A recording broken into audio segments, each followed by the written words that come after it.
జర్నలిస్టులపై కాంగ్రెస్ ప్రభుత్వం పెట్టిన అక్రమ కేసులు వెంటనే తొలగించాలి. వడమ రాఘవ క్షేత్రస్థాయిలో యూరియాపై రైతులు అభిప్రాయాలను నిక్కచ్చిగా తెలియజేసినందుకు జర్నలిస్టులపై అక్రమ కేసులు పెట్టారు. వనమ రాఘవ జర్నలిస్టులపై కేసులు తీసివేయాలని ఎడల బీఆర్ఎస్ పార్టీ ఆధ్వర్యంలో జిల్లా వ్యాప్తంగా ఆందోళనకు దిగుతామని, ప్రభుత్వం జర్నలిస్టులపై అక్రమ కేసులు పెట్టినందుకు నిరసనగా జిల్లా జర్నలిస్టుల యూనియన్ చేస్తున్న కలెక్టరేట్ ముట్టడికి మద్దతు తెలుపుతున్నామని వడమ రాఘవ అన్నారు.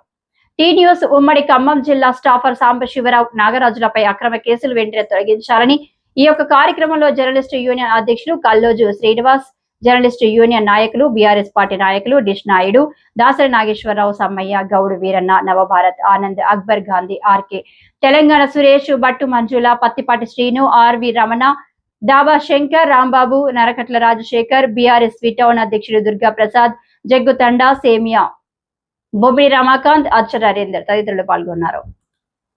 కొత్తగూడెం జిల్లా పాల్వంచ అయ్యప్పగుడి సమీపంలో రాజ్యలక్ష్మి మోటార్స్ హీరో షోరూమ్ లో షార్ట్ సర్క్యూట్ తో అగ్ని ప్రమాదం, పలు ద్విచక్ర వాహనాలు, సామగ్రి దగ్ధం. ఫైర్ ఇంజిన్ సహాయంతో మంటలను అదుపు చేసిన ఫైర్ సిబ్బంది. సుమారు 20 లక్షల మేర ఆస్తి నష్టం వాటిల్లిందని అంచనా.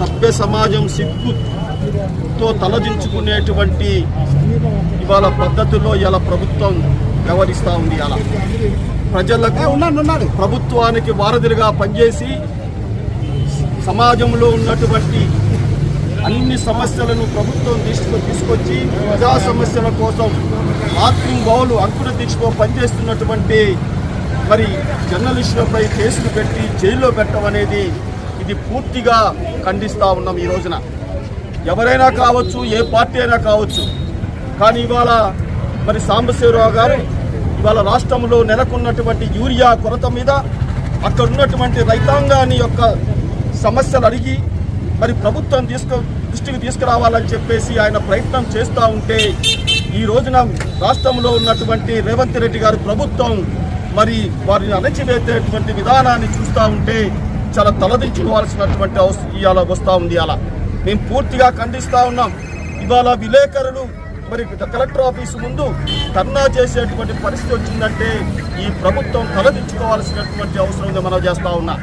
ఇవాళ ఇదే కాదు, మొదటి నుంచి ప్రభుత్వం అధికారంలోకి వచ్చిన దగ్గర నుంచి కూడా జర్నలిస్టులపై దాడులు చేస్తూ జర్నలిస్టులను అక్రమ కేసులు పెట్టి హింసించడం చాలా దారుణం.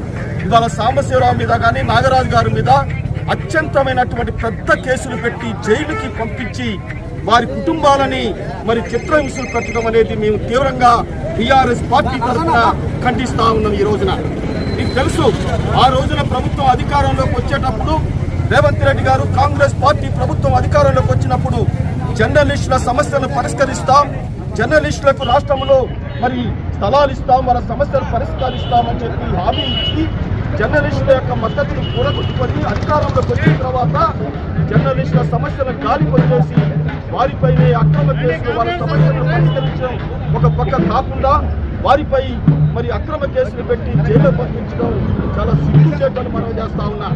ఏది ఏమైనా సరే ఈ రోజున మరి ఇక్కడ చేస్తున్నటువంటి ధర్నా కార్యక్రమానికి, వారు చేసేటువంటి మరి ప్రతి ఆందోళన కార్యక్రమానికి ఇక్కడ కొత్తగూడెం నియోజకవర్గంలో ఉన్నటువంటి మంగళ వెంకటేశ్వర గారి నాయకత్వంలో బీఆర్ఎస్ పార్టీ ఇక్కడ ఉన్నటువంటి పూర్తి మద్దతు ఇస్తామని తెలియపరుస్తా ఉన్నా. వెంటనే దయచేసి మరి ఇంకా అరెస్ట్ చేయడానికి కూడా ప్రయత్నాలు జరుగుతున్నాయని చెప్పేసి ఒక ఇదొచ్చింది. మేము పూర్తిగా ఖండిస్తూ ఉన్నాం. మరి ఏది ఏమైనా సరే దీనికి పూర్తి మద్దతుగా మేము ఉంటామని చెప్పేసి మరొకసారి జర్నలిస్టులు చేసేటువంటి ఆందోళనకి పూర్తి మద్దతు ఇస్తామని చెప్పేసి మేము తెలియపరుస్తా ఉన్నాం. జర్నలిస్టులపై అక్రమ కేసులు, జర్నలిస్టులపై అక్రమ కేసులు. జై తెలంగాణ, జై తెలంగాణ.